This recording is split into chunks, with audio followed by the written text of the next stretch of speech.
तो भाई लोग आप लोग से बता देना चाहता हूँ, कल हैदराबाद में खेसारी लाल यादव जी का अक्षरा सिंह का स्टेज शो था। वहाँ पे अक्षरा सिंह के साथ बदसलूकी किया गया है, क्योंकि अक्षरा सिंह जैसे गाना गा रही थी, जैसे उनका माइक का लाइन कट कर दिया जाता है तो वहाँ पे अक्षरा सिंह फिर भड़क जाती है। तो भाई लोग आप लोग ये चैनल पे नए हैं तो ज़रूर लाइक सब्सक्राइब कीजिएगा। अब बात करते हैं अक्षरा सिंह का माइक का लाइट क्यों कट किया गया है, तो थोड़ा आप वीडियो देख लीजिए।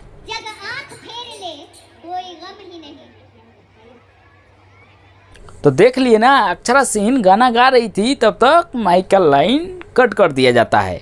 अब ये वीडियो देखिए।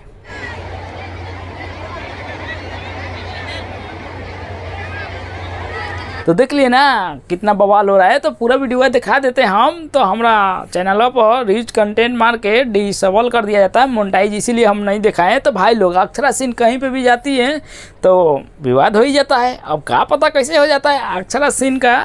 अब तो हमको लग रहा है कि स्टेज शो करना छोड़ देना चाहिए, क्योंकि अक्षरा सिंह का इज्जत का बहुत धजिया हो रहा है। क्योंकि कहीं पे भी स्टेज शो करने जाती हैं तो बवाल हो ही जाता है। पिछला बवाल हुआ था नवरात्र में, अक्षरा सिंह गई थी तो अभी तक उसका बवाल चल ही रहा है। तो अक्षरा सिंह के साथ ऐसा क्यों होता है, क्या होता है, समझ ही भी नहीं आता है। तो आप लोगों को क्या कहना है, जो कहिएगा कमेंट में कहिएगा। तो भाई लोग अगर आप लोग को थोड़ा सा भी वीडियो अच्छा लगा होगा तो ज़रूर लाइक सब्सक्राइब कीजिएगा। हम मिलते हैं अगला वीडियो में, तब तक के लिए गुड बाय।